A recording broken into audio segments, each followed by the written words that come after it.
We are at a moment in time where we'll see and experience more change in the next few years than we have in the last decade. We are making a transition from what over the course of the last 10 years has been the cloud computing era, where we moved from on-premise infrastructure to pay-per-use computing. It was the most transformational time in the history of technology. But everything is about to change again. In November of 23, OpenAI released the first public available interface for ChatGPT. And it really showed the commercial and user application and capability of what large language models will do to the future of society. They will change how we work. They'll change the future of education and how we learn. They will change the future of healthcare, because they will give us the ability to be able to not have all of the universe of knowledge in a single expert, but we'll be able to access the entire universe of information. When a large language model is trained, it is essentially trained on all knowledge. And then we're able to interrogate that knowledge in a consumer sense.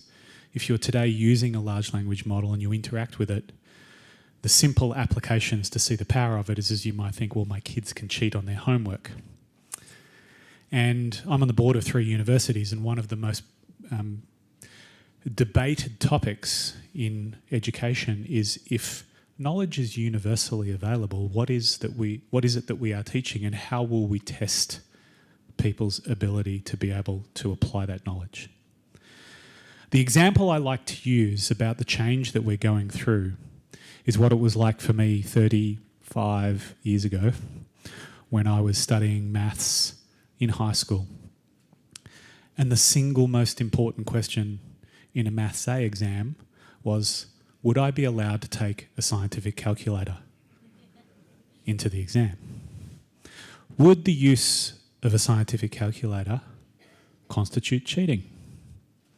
Or would the use of that technology allow me to do something more important? Would it allow me to build on a foundation of technology and knowledge that could make a larger contribution? And what we have access to today is the beginning of building an era of intelligence that humanity has never been able to unlock. So when we think about building the foundation for the intelligence economy, we are moving from an era where data went into systems and it was interrogated. But today, we're going to be able to do something that we could never do in history. And that is, we can talk to computers with the English language. 30 years ago, when I went to school and I studied software engineering, I had to learn how to talk to a computer. And it was hard, because the computer had a very, very specific structure and syntax for its language. And when you compiled a piece of software code and it sent out errors, you would have to work out how to debug those. But today, everybody can be a software engineer. We will have access to more technology than we've had at any other point in time in our lives. And it will be the single greatest transformation in history. If we zoom into why that matters for the Sunshine Coast, is that you have something that few other people have. Today, to have Anderson here, to have Google make a very, very significant investment in global connectivity, achieve something that many, many places are never able to achieve. When the council made the decision to invest in the first submarine cable, that unlocked connectivity from the US to Australia. It gave the Sunshine Coast the potential to have more than 1/3 of Australia's internet traffic travel to and through the Sunshine Coast. But that wasn't the greatest moment or the most significant opportunity, because a single point of connectivity is an opportunity, but a second cable is validation of the route and redundancy of infrastructure. So in the Sunshine Coast, you've now been able to achieve something that very few other places are able to achieve, and that is that you have no single point of failure in global network connectivity. And in submarine cables, that is an incredibly important milestone. So I don't want to underestimate for you how big an issue this moment is, where having 2 international submarine cables will unlock something that many, many people are never able to access in the world today. So what does it mean for jobs? What does it mean for infrastructure? The first thing is really just to zoom into Asia and look at the position that Australia is in. Australia has a unique legislative landscape that is very, very favourable.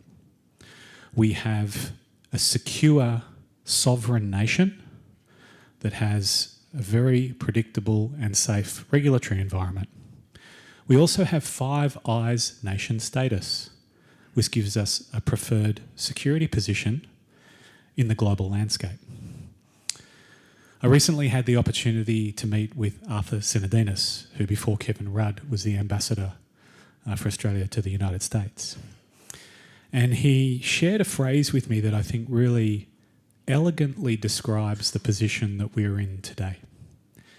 He said, in history, geopolitical risks presented many of the greatest challenges that we have for advancing economies in Asia.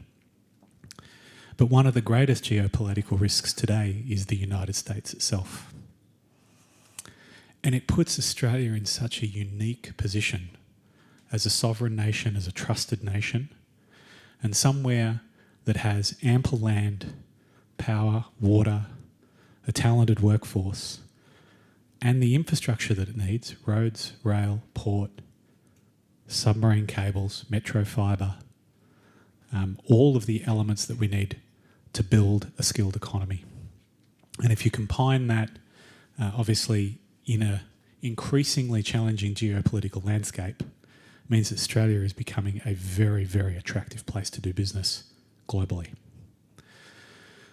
So for the Sunshine Coast, having 2 submarine cables, for us to be able to announce a $200 million additional investment in digital infrastructure, which will serve the Sunshine Coast for decades, will bring new enterprises, international customers who want to take advantage of Australia's regulatory landscape, its safe laws, its predictable political environment, and then branch out through Asia to grow its opportunities. I'll finish with this, and that is that Jensen Huang talks, the CEO of NVIDIA. I had the opportunity to travel to Taiwan and meet with Jensen a couple of months ago.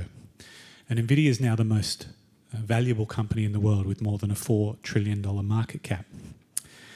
And I asked him the question because I'd spent a lot of time with some of our federal government ministers thinking about how we will plan for the future of sovereign artificial intelligence for Australia. And Jensen explained to me that one of the most important components of building global AI capability was to have investment in sovereign AI so that Australia could host infrastructure and train models in a Five Eyes secured environment in this regulatory landscape. And if we do that, we'll be able to unlock opportunities that many countries right throughout Asia will never be able to access. So I know it's only the very beginning, but it's an incredible time, not only for Australia in the digital era, but for the Sunshine Coast and what the future of artificial intelligence will bring in jobs and education, healthcare, many of the industries that we have significant global capabilities and competitive advantages. We are absolutely thrilled to be able to invest a further $200 million in the Sunshine Coast. It's an incredible privilege to have the relationship that we have with Google in many, many locations, and to extend that out here, again, is an amazing opportunity for the Sunshine Coast. And lastly, just to reinforce how great it is to work with a proactive, forward-thinking council. There are very, very few others that do the work and put in the time to invest in the opportunities and the enterprises that they do here on the Sunshine Coast. Thank you.